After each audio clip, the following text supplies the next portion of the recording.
శ్రీ మహాగణాధిపతయే నమః, శ్రీమాత్రే నమః. మాచిరాజ్ భక్తి ప్రేక్షకులందరికీ నమస్కారం.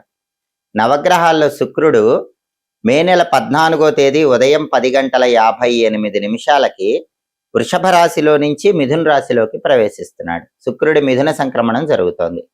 అలా మిథున రాశిలోకి ప్రవేశించిన శుక్రుడు మళ్ళీ జూన్ నెల 8వ తేదీ సాయంకాలం 5:47 మిథున రాశి నుంచి కర్కాటక రాశిలోకి ప్రవేశిస్తాడు. అంటే మే 14వ తేదీ ఉదయం 10:58 నుంచి జూన్ 8వ తేదీ సాయంకాలం 5:47 వరకు నవగ్రహాల్లో శుక్రుడు మిథున రాశిలోనే ఉంటాడు. ఈ శుక్రుడి మిథున సంక్రమణం అనేది 12 రాశుల వారికి ప్రత్యేకమైన ఫలితాలు ఇస్తుంది. ఏ రాశుల వారికి శుక్రుడి మిథున సంక్రమణం అనుకూల ఫలితాలు ఇస్తుందో, ఏ రాశుల వారికి శుక్రుడి మిథున సంక్రమణం వ్యతిరేక ఫలితాలు ఇస్తుందో, అనుకూల ఫలితాలు వచ్చే రాశుల వాళ్ళు శుక్రుడిని ప్రసన్నం చేసుకొని ఇంకా అనుకూల ఫలితాలు రెట్టింపు కావాలంటే ఎలాంటి పరిహారాలు చేసుకోవాలో, అదేవిధంగా వ్యతిరేక ఫలితాలు వచ్చే రాశుల వాళ్ళు శుక్రుడిని బలోపేతం చేసుకొని వ్యతిరేక ఫలితాలు అనుకూల ఫలితాలుగా మార్చుకోవటానికి ఎలాంటి పరిహారాలు చేసుకోవాలో, 12 రాశుల వారి మీద ఈ శుక్రుడి మిథున సంక్రమణం అనేది ఏ ఏ విషయాలలో ఎటువంటి ప్రభావాన్ని కలిగింపజేస్తుందో ఈ వీడియోలో మనం తెలుసుకుందాం. తదుపరి మీనరాశి. మీనరాశి వాళ్ళకి మే 14వ తేదీ ఉదయం 10:58 శుక్రుడు మిథున రాశిలోకి ప్రవేశించగానే, మిథున సంక్రమణం జరగగానే ఈ శుక్రుడి మిథున సంక్రమణం మీనరాశి వాళ్ళకి 4వ స్థానంలో ఏర్పడుతోంది. కాబట్టి ఇది చాలా విశేషమైనటువంటి శుభ ఫలితాలను మీనరాశి వాళ్లకు కలిగింపజేస్తుంది. ఎందుకంటే మీనరాశి నుంచి చూసుకున్నప్పుడు మిథున రాశి 4వ రాశి అవుతుంది. శుక్రుడు మిథున రాశిలోకి ప్రవేశించాడు అంటే మీనరాశి వాళ్ళకి 4వ స్థానం 4వ స్థానంలోకి ప్రవేశించాడు. 4వ స్థానంలో శుక్రుడు బ్రహ్మాండంగా యోగిస్తాడు. కాబట్టి మే 14 నుంచి జూన్ 8 మధ్యలో మీనరాశి వాళ్ళకి శుక్రుడి మిథున సంక్రమణం అద్భుతమైనటువంటి శుభ ఫలితాలను కొన్ని ప్రత్యేకమైన విషయాల్లో కలిగింపజేస్తుంది. ఏ విషయాల్లో 4వ స్థానంలో ఉన్న శుక్రుడు మీనరాశి వాళ్ళకి అనుకూల ఫలితాలు ఇస్తాడు అనే విషయాన్ని పరిశీలిస్తే, 4వ స్థానంలోకి శుక్రుడు రావటం వల్ల మీనరాశి వాళ్ళకి ప్రధానంగా స్త్రీల యొక్క సహాయ సహకారాలు లభిస్తాయి. మీనరాశి పురుషులైనా మీనరాశి స్త్రీలైనా ఎవరైనా సరే వేరే స్త్రీల వల్ల, వేరే ఆడవాళ్ళ వల్ల మంచి బెనిఫిట్స్ పొందగలుగుతారు. అంటే స్త్రీలు సపోర్ట్ చేయటం వల్ల జాబ్లో కానీ బిజినెస్లో కానీ టాప్ పొజిషన్కి ఎదగగలుగుతారు. స్త్రీల సపోర్ట్ వల్ల కష్టసాధ్యమైన పనులన్నీ కూడా మీనరాశి వాళ్ళు సులభంగా ఈ సమయంలో పూర్తి చేయగలుగుతారు. అలాగే జీవిత భాగస్వామి యొక్క పరిపూర్ణమైన సహాయ సహకారాలు లభిస్తాయి. ఇంతకుముందు మీనరాశి వాళ్ళకి లైఫ్ పార్ట్నర్తో ఏమైనా ఇష్యూస్ ఉన్నా కూడా అవన్నీ మే 14 నుంచి జూన్ 8 మధ్యలో ఉండవు. లైఫ్ పార్ట్నర్ పరిపూర్ణమైన సహాయ సహకారాల వల్ల కూడా జీవితంలో ఒక మెట్టు ఎదగగలుగుతారు.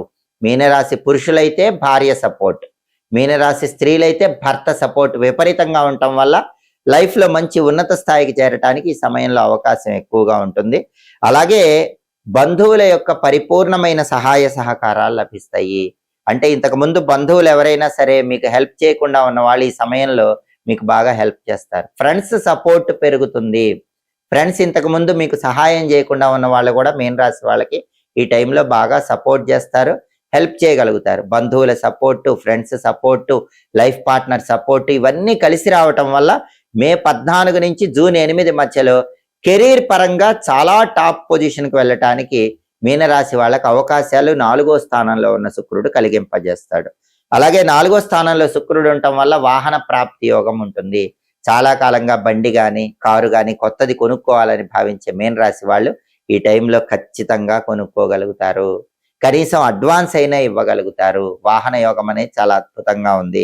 అలాగే మనసుకున్నటువంటి చింత తొలగిపోతుంది, దుఃఖం తొలగిపోతుంది, బాధ తొలగిపోతుంది. ఇంతకుముందు ఎన్నో కారణాల వల్ల మే 14 ముందు చింత బాధ మనసుకు ఉంటే మీనరాశి వాళ్ళకి అవన్నీ కూడా 4వ స్థానంలో ఉన్న శుక్రుడు పోగొడతాడు. మనసుకు ఆనందాన్ని కలిగింపజేస్తాడు.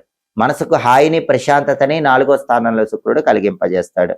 అలాగే దృఢ సంకల్పాన్ని కూడా 4వ స్థానంలో శుక్రుడు కలిగింపజేస్తాడు. చతుర్థ శుక్రుడు ఏం చేస్తాడంటే ఒక కష్టసాధ్యమైనటువంటి పనిని మీనరాశి వాళ్ళు ప్రారంభించినప్పుడు ఆ కష్టసాధ్యమైన పనిని చెయ్యలేము ఏమో అన్న అనుమానాన్ని పోగొడతాడు. అది ఎంత కష్టమైనా సరే దాన్ని ఖచ్చితంగా మనం పూర్తి చేయగలుగుతాం, దానిలో విజయం సాధిస్తాం అన్న మనోధైర్యాన్ని, దృఢ సంకల్పాన్ని, పట్టుదలని 4వ స్థానంలో ఉన్న శుక్రుడు మీనరాశి వాళ్లకు కలిగింపజేస్తాడు. ఇన్ని అద్భుతమైనటువంటి ప్రయోజనాలు మీనరాశి వాళ్ళు పొందగలుగుతారు. కాబట్టి చతుర్థ శుక్రుడు మే 14 నుంచి జూన్ 8 మధ్యలో మీనరాశి వాళ్ళకి బంధుమిత్రుల సహాయ సహకారము, లైఫ్ పార్ట్నర్ సహాయ సహకారం ఇవ్వటంతో పాటుగా జీవితంలో టాప్ పొజిషన్కి వెళ్ళేలాగా, కష్టసాధ్యమైనటువంటి పనుల్లో కూడా కాన్ఫిడెన్స్తో సక్సెస్ పొందేలాగా, వాహన యోగాన్ని పొందేలాగా చేస్తాడు.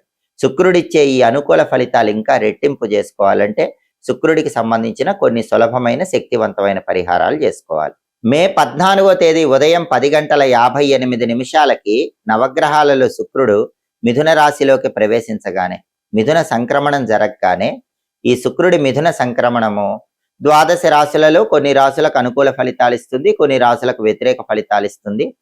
శుక్రుడు మళ్ళీ జూన్ 8 5:47 సాయంత్రం మిథున రాశిలో నుంచి కర్కాటక రాశిలోకి మారతాడు. కాబట్టి జూన్ 8 సాయంకాలం 5:47 వరకు కూడా ఈ ఫలితాలన్నీ కూడా 12 రాశుల వారి మీద ప్రత్యేకమైన ప్రభావాన్ని కలిగింపజేస్తాయి. కాబట్టి 12 రాశుల వాళ్ళు మే 14 నుంచి జూన్ 8 మధ్యలో శుక్రుడిచ్చే అనుకూల ఫలితాలు రెట్టింపు కావాలన్నా, శుక్రుడిచ్చే వ్యతిరేక ఫలితాలు పూర్తిగా తొలగింపజేసుకుని వాటిని అనుకూల ఫలితాలుగా మార్చుకోవాలన్నా శుక్రుడికి సంబంధించిన సులభమైన శక్తివంతమైన పరిహారాలు చేసుకోవాలి.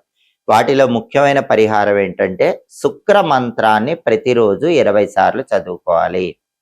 శుక్రుడికి సంబంధించిన ఒక మంత్రం మంత్రశాస్త్రంలో ఉంది. ఓం ఘం శుక్రాయ నమః. ఇది మంత్రం. ఓం ఘం శుక్రాయ నమః. ఈ మంత్రాన్ని మే 14 నుంచి జూన్ 8 మధ్యలో ప్రతిరోజు 20 సార్లు చదువుకోండి.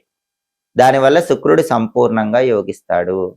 అలాగే మే 14 నుంచి జూన్ 8 మధ్యలో వచ్చేటటువంటి శుక్రవారాలు ఖచ్చితంగా మీరు స్నానం చేసే నీళ్లలో కొద్దిగా పన్నీరు కలుపుకొని స్నానం చేయండి, లేదా సెంట్ కలుపుకొని స్నానం చేయండి, లేదా కుంకుమ పువ్వు కొద్దిగా నీళ్లలో కలుపుకొని ఆ నీటితో స్నానం చేయండి. ఇవన్నీ వీలు కాకపోతే కొన్ని తెల్ల పుష్పాలైనా నీళ్ళల్లో వేసుకొని ఆ నీళ్లతో స్నానం చేయండి. అది శుక్రుడికి ఇష్టమైన స్నానం అవుతుంది కాబట్టి శుక్రుడు బాగా యోగిస్తాడు. అదేవిధంగా మే 14 నుంచి జూన్ 8 మధ్యలో వచ్చే శుక్రవారాలు అలసందలు అంటే బొబ్బర్లు నానబెట్టి గోమాతకు తినిపించండి, లేదా కేజింబావు అలసందలు తెల్లటి వస్త్రంలో మూటగట్టి బ్రాహ్మణుడికి దానం ఇవ్వండి.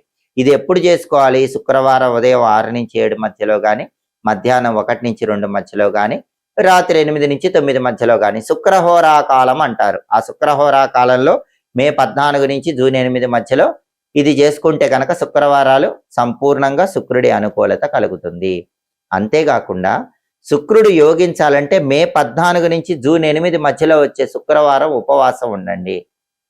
మే 14 నుంచి జూన్ 8 మధ్యలో ఎన్ని శుక్రవారాలు వస్తే అన్ని శుక్రవారాలు ఉపవాసం ఉండండి. ఉపవాసం ఉండి రాత్రికి పాలతో చేసిన పాయసం తినండి. అప్పుడు శుక్రుడు తొందరగా యోగిస్తాడని జ్యోతిష శాస్త్ర గ్రంథాల్లో చెప్పారు. అలాగే ప్రతి గ్రహానికి కూడా అధిష్టాన దైవాలు ఉంటారు. గ్రహం అనుకూలించాలంటే, వ్యతిరేక ఫలితాలు పోవాలంటే అధిష్టాన దైవాన్ని ప్రసన్నం చేసుకోవాలని జ్యోతిష శాస్త్రంలో చెప్పారు. శుక్రుడికి అధిష్టాన దైవం రాజరాజేశ్వరి అమ్మవారు, లలితా పరమేశ్వరి అమ్మవారు. కాబట్టి మే 14 నుంచి జూన్ 8 మధ్యలో వచ్చే శుక్రవారాలు లలితా అమ్మవారిని పూజించుకుంటే అద్భుత ఫలితాలు కలుగుతాయి. లలితా సహస్రనామ స్తోత్రం వింటే మంచిది, లేదా రాజరాజేశ్వరి అష్టకం వింటే మంచిది, దేవి ఖడ్గమాల స్తోత్రం వింటే మంచిది, శ్రీచక్రార్చన చేస్తే మంచిది. ఇవేవి చేయలేని వాళ్ళు ఈ సమయంలో వచ్చే శుక్రవారాలు ఓం శ్రీ రాజమాతంగి అయి నమః అనే మంత్రాన్ని 21 సార్లు చదువుకున్నా కూడా శుక్రుడిచ్చే వ్యతిరేక ఫలితాలు తొలగిపోయి సంపూర్ణంగా అనుకూల ఫలితాలు పొందవచ్చు. అలాగే ఎవరైనా సరే మే 14 నుంచి జూన్ 8 మధ్యలో వచ్చే శుక్రవారం దగ్గరలో ఉన్నటువంటి అమ్మవారి ఆలయానికి వెళ్ళండి. అమ్మవారి ఆలయంలో ధ్వజస్తంభం దగ్గర ప్రమిదలో నువ్వుల నూనె పోసి లేదా ఆవు నెయ్యి పోసి దీపాన్ని వెలిగించండి. అమ్మవారి ఆలయంలో శుక్రవారం ఈ సమయంలో ధ్వజస్తంభం దగ్గర దీపం పెట్టినా కూడా శుక్రుడి సంపూర్ణమైన అనుకూలత పెరుగుతుంది.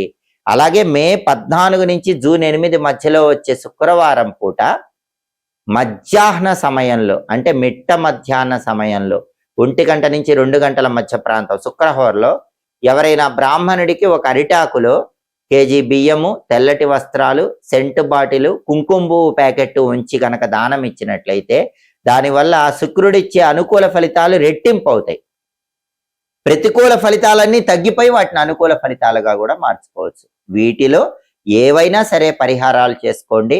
శుక్రుడి మిథున సంక్రమణం వల్ల ద్వాదశ రాశుల వాళ్ళు విశేషమైన శుభ ఫలితాలు సిద్ధింపజేసుకోండి.